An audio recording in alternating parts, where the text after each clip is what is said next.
Hello guys, this is your take home Casinero at your service po. Another day, another ulam ideas. Para hindi na kayo mahirapan sa pag-iisip kung ano lulutuin nyo.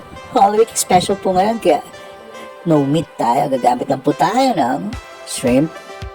Kaso napakamahal dito sa atin, sa province. Kasi walang tabing dagat. Pero bago natin simulan to, please follow and subscribe at my YouTube channel. Follow our Facebook page and our Facebook account.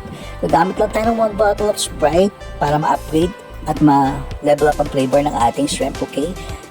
Then mag-add tayo ng pepper, MSG at saka salt. Ganun po. Tansyahin nyo lang po ang paggamit mga ingredients.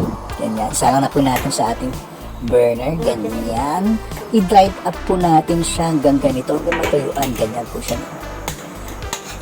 Para kasi, alam niyo naman yung shrimp, pag tumatagal, nagiging makunat. Kaya pag pinatagal nyo rin lang ang pagboboil, itodo nyo na hanggang lumambot uli yung shrimp. Okay, ganyan. Hanggang ma-dried up siya. Mawalan ng juices. Then, 1 half of butter.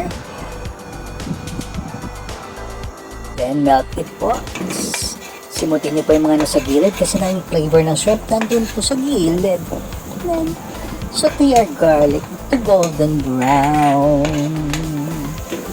Yan. If the garlic is golden, put on back your shrimp. Okay, tapos let the shrimp absorb the flavor of the butter and the garlic. Ganyan po. Ito pa, dagdag garlic pa, pero crispy garlic ulit, no? So, napakadaming garlic.